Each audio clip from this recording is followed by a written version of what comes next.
Assalamualaikum warahmatullahi wabarakatuh. Cerita Jurik memasuki episode keempat. Kali ini berjudul Hantu Rumah Dinas Majalengka. Jangan lupa untuk like, share, and subscribe channel ini agar kalian bisa mendengar cerita-cerita yang lebih seru. Selamat mendengarkan.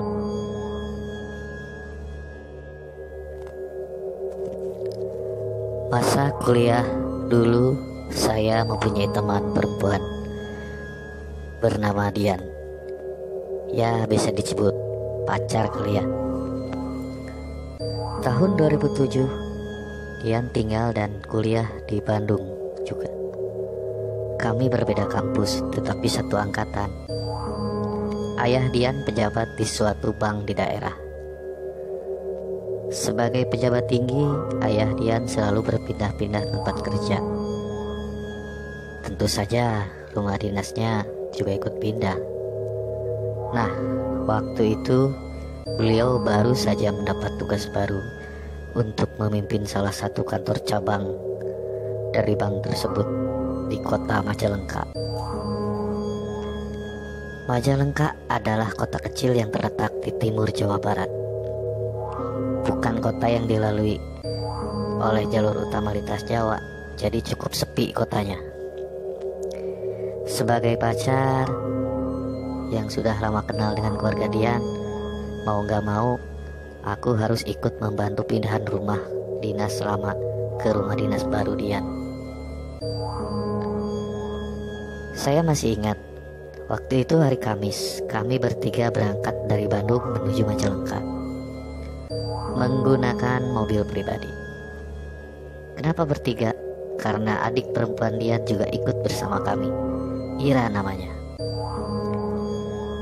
Duduk di belakang kemudi, aku mengarahkan mobil ke Majalengka melalui jalur Sumedang Jatiwangi. Aku cukup suka jalur ini karena di beberapa wilayah masih ditemui pepohonan jati. Di kanan kiri jalan bisa dibilang hutan kecil. Singkat cerita, sekitar jam 5 sore kami sampai di Majalengka. Ya, kota yang cukup bersih dan rapi. Yang menarik perhatian adalah suasana lengangnya kota Majalengka. Masih sore tapi sudah sepi. Kami langsung menuju alamat rumah.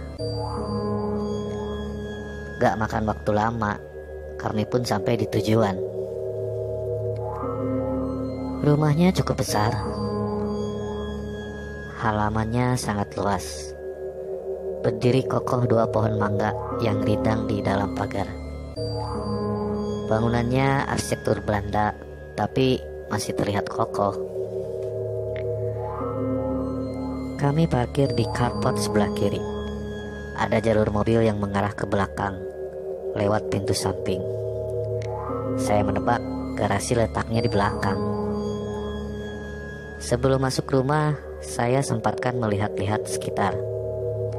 Depan rumah ada trotoar yang berada di sisi jalan besar, tapi bukan jalan utama. Indah juga, begitu kataku. Angin sore itu berhembus sepoi-sepoi, meniup dedaunan pohon mangga di halaman rumah. Dan pohon mangga pun seperti bersuara. Udara sore itu cukup sejuk, walau nggak sedingin kota Bandung. Akhirnya saya coba susuri jalan kecil mengelilingi rumah melalui pintu samping. Jalur ini cukup untuk dilalui satu mobil. Benar dugaan saya. Setelah sampai di halaman belakang, ternyata memang ada garasi mobil yang besar. Garasi dengan atap agak tinggi, tapi tembok di setiap sisinya. Hanya ada 4 tiang pancang penyangga atap. Garasi terbuka istilahnya. Tepat di tengah halaman, kembali saya melihat ada pohon mangga besar dan rindang. Sedikit trauma sih kalau lihat pohon mangga. Apalagi di rumah itu ada 3. Lama saya menatap garasi belakang. Kondisinya nggak terawat. Debu tebal menyelimuti lantainya. Terlihat kumuh. Perasaan gak enak melihatnya. Ada yang aneh. Dan auranya agak seram juga. Lanjut berjalan melihat ke sekitar belakang rumah, saya menemukan hal yang lebih menarik perhatian. Di paling pojok belakang bangunan, sebelah kanan ada kamar mandi. Kebetulan sudah gak tahan. Akhirnya saya masuk ke kamar mandi itu. Kamar mandi ini kelihatannya jarang digunakan. Soalnya di situ terlihat banyak daun kering bertebaran di lantainya. Kamar mandi besar dengan desain model zaman dulu. Batu-batu alam menempel pada dindingnya. Bak mandi besar dengan kloset model jongkok. Ya, akhirnya saya pun buang air kecil.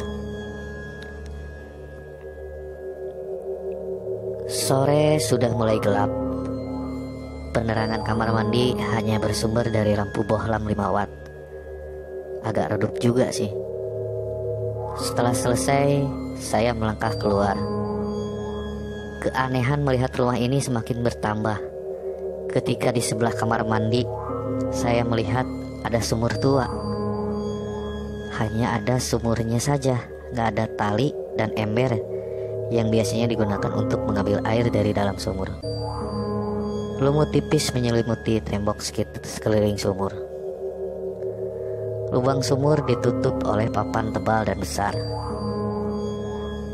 Karena saya penasaran, akhirnya saya mendekati sumur itu dan mencoba untuk memindahkan papan penutup. Dengan sedikit penggesernya, sumur pun terbuka. Akhirnya saya bisa melihat ke dalamnya. Nyamuk dan binatang kecil langsung berhamburan keluar. Cukup lama saya menatap ke lubang sumur. Hari sudah agak gelap menjelang malam, jadi agak susah melihat dasarnya. Ketika sedang fokus, tiba-tiba hus, hus, hus. Saya kaget. Tiba-tiba angin berembus kencang dari dalam sumur menerpa wajah saya. Refleks saya langsung mundur menjauh. Barusan ada apaan ya? Masa iya ada angin dari dalam sumur? Kata saya dalam hati. Setelah sudah agak cukup tenang, saya kembali mendekat ke sumur, menutup lubang dengan papan seperti semula. Setelah itu saya masuk ke rumah lewat pintu belakang. Kenapa mukanya begitu? Kayak baru lihat hantu, tanya Dian melihat saya yang agak sedikit kebingungan. Gak ada apa-apa, jawab saya. Lalu saya dan keluarga berbincang di dalam rumah.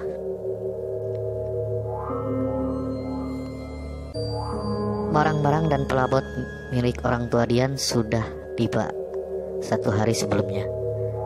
Sudah diletakkan di tempat masing-masing. Ya, kami tinggal hanya merapihkannya sedikit saja. Setelah itu, saya yang berada di dalam rumah terlihat kalau itu adalah rumah yang besar. Arsitektur Belanda, langit-langit tinggi, tembok tebal. Di dalam ada 2 toilet, 1 kamar mandi utama ada di kamar utama, 1 lagi di sebelah dapur di pojok paling belakang bangunan utama. 1 toilet lagi berada di belakang rumah, letaknya sebelah sumur tadi. Kalau nggak sangat terpaksa, saya nggak akan ke toilet itu lagi, ngeri. Tapi nantinya pada tengah malam, saya dengan sangat terpaksa memang harus ke situ. Setelah maghrib, kami berkumpul di ruang tengah, berbincang, kemudian lanjut makan malam. Dari awal saya memang merencanakan untuk menginap. kemudian pulang ke Bandung esok paginya. Saya disediakan kamar paling depan, berjajar dengan ruang tamu, berbatasan langsung dengan halaman rumah.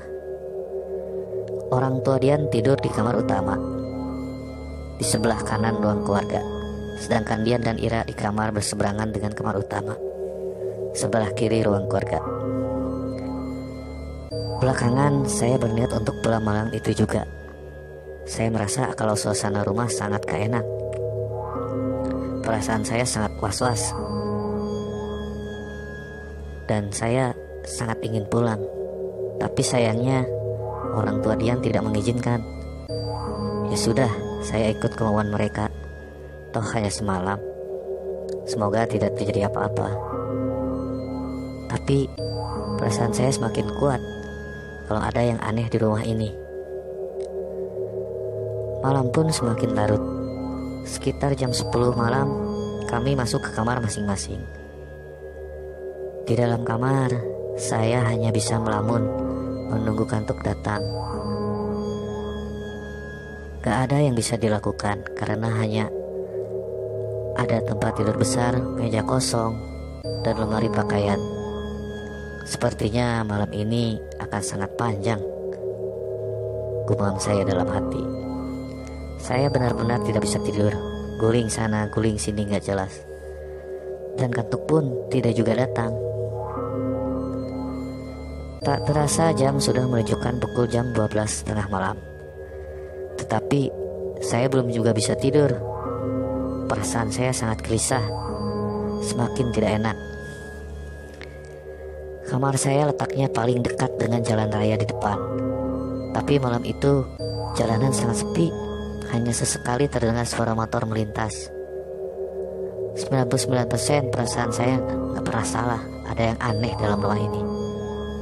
Makanya saya memutuskan untuk tidur dengan pakaian lengkap, kunci mobil, dan dompet sudah berada di dalam saku celana. Persiapan kalau tiba-tiba ada sesuatu yang terjadi, tinggal kabur melarikan diri. Benar saja seperti dugaan saya. Perasaan semakin gak karuan ketika sayup-sayup terdengar suara bayi yang sedang tertawa kecil. Iya, memang suara bayi. Padahal gak ada bayi di rumah itu sejak saya datang. Sumber suara dari ruang tamu yang letaknya persis depan kamar.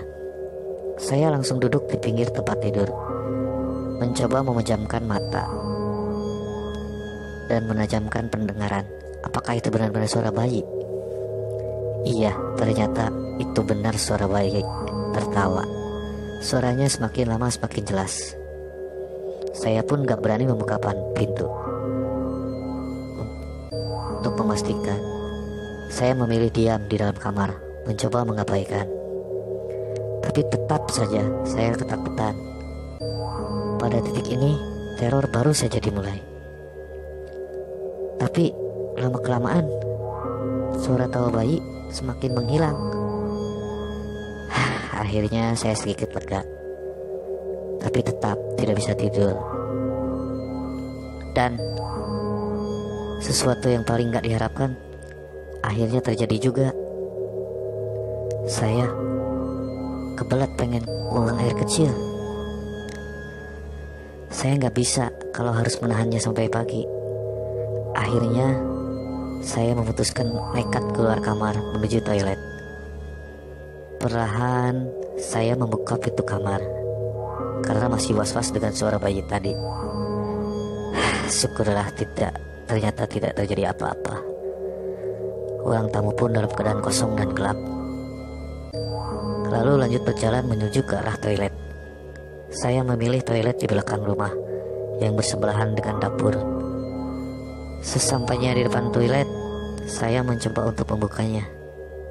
Ternyata nggak bisa, sepertinya terkunci dari dalam. Mungkin ada orang di dalam, pikir saya dalam hati. Karena sudah benar-benar tidak tahan, saya berniat ke toilet yang ada di halaman belakang, di sebelah timur tua. Sebenarnya saya sangat takut, tapi mau gimana lagi? Ya terpaksa saya harus ke sana. Akhirnya saya pun langsung berjalan menuju toilet yang belakang rumah. Ketika pintu belakang rumah terbuka, pandangan langsung tertuju ke garasi yang kosong. Pada detik itu saya nggak melihat apa-apa, tapi indera saya yang lain berbicara kalau di situ ramai. Lalu saya berjalan di belakang, di selasar belakang, melewati kamar pembantu yang masih kosong dan gelap. Akhirnya saya melintas di depan sumur tua, dan saya merasakan ada sesuatu yang aneh dalam sumur tua itu. Papan penutup sudah berada di sisi, gak lagi menutup lubangnya. Padahal sore tadi waktu saya tinggalkan sumur itu dalam keadaan tertutup. Sudahlah, tapi saya tidak ambil pusing. Saya lanjut berjalan ke toilet karena sudah tidak tahan lagi. Setelah selesai, saya langsung keluar toilet. Ketika pintu toilet terbuka, pandangan saya langsung menghadap ke garasi kosong dan gelap tadi. Saya diam. Saya melihat sesuatu. Pandangan saya menangkap satu objek yang berada di dalam gelapnya malam itu. Saya melihat ada sosok berwarna putih kusam berdiri di pojok garasi. Seketika itu, jantung saya serasa berhenti. Ternyata di sana ada pocong di dalam garasi. Pocong yang bentuknya tinggi besar, berdiri tegak di pojok garasi. Gak jelas menghadap ke arah mana, karena saya gak berani melihat ke arah wajah pocong itu. Berdiri diam, hanya sekali ada gerakan perlahan pada tubuhnya. Lemas badan saya, tulang-tulang serasa lepas dari engselnya. Saya paksa untuk berjalan menuju pintu belakang, menyeret kaki ke pintu. Gak berani lagi melihat garasi tempat pocong itu berdiri. Akhirnya berhasil masuk rumah. Saya langsung mengunci pintu, berjalan cepat menuju kamar. Sesampainya di kamar, saya mengatur napas dan berasa ingin pergi dari rumah ini dan lari ke tempat ramai karena saya sudah tidak tahan. Selanjutnya bisa ditebak, saya tetap tidak bisa memejamkan mata karena ternyata teror belum selesai.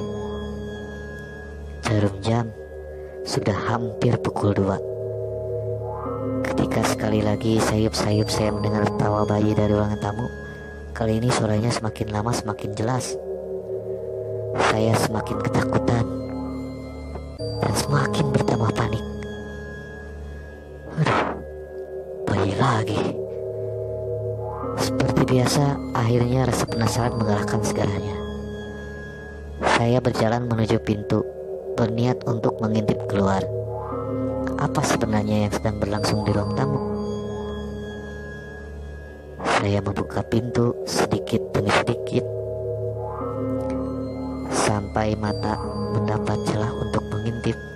Akhirnya dapat melihat ke ruang tengah dengan remang-remang cahaya. Saya menyaksikan apa yang terjadi di situ. Ternyata di sofa itu, di ruang tamu sofa itu, ada sosok wanita berambut panjang duduk dengan bayi kecil di pangkuannya. Wanita ini berpakaian terusan panjang berwarna gelap. Sekali lagi jantung saya seperti berhenti. Badan saya lemas.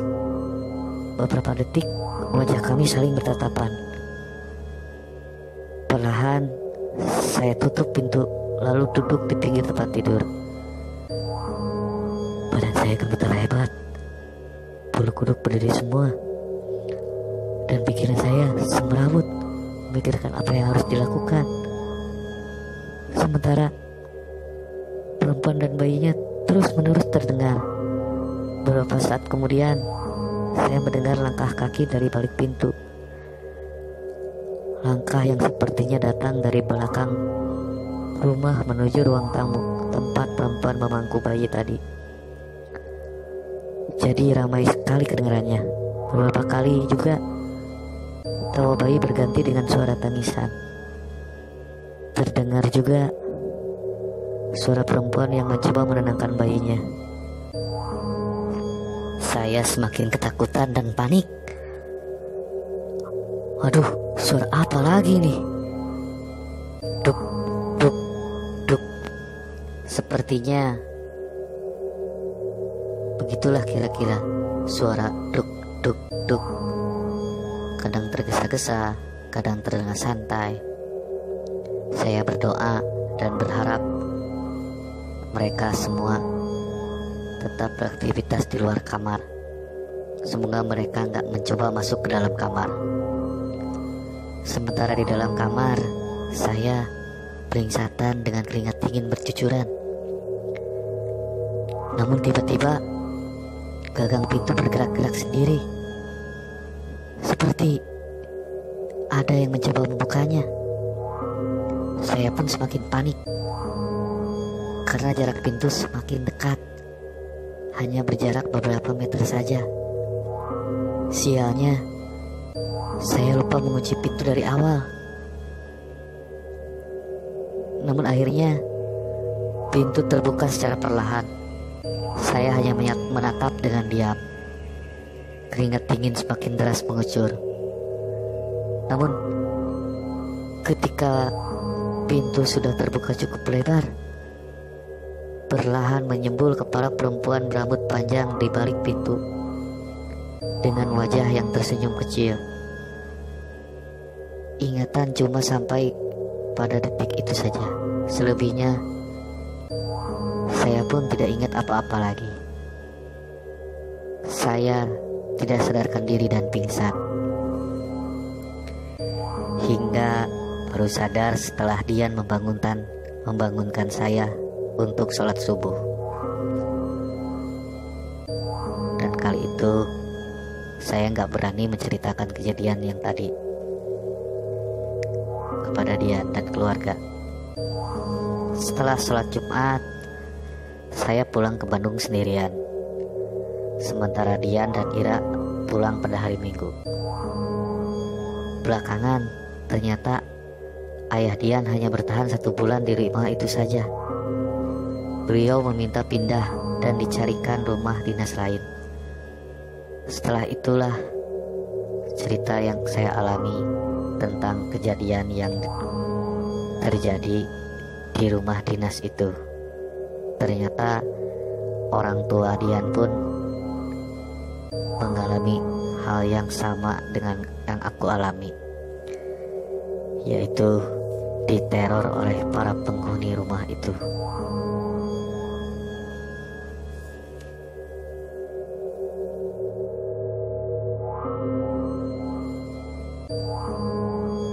Oke, itulah tadi cerita tentang rumah dinas di kota Majalengka, yaitu sebuah rumah tua yang bangunannya berarsitek Belanda yang sudah lama tidak ditempati dan terdapat banyak hantu di situ. Terima kasih untuk yang sudah menyimak cerita ini, dan jangan lupa untuk like, subscribe, dan komen channel ini. Sampai jumpa di cerita berikutnya, dan jangan lupa untuk jangan pernah mendengarkan cerita jurik ini seorang diri. Assalamualaikum warahmatullahi wabarakatuh.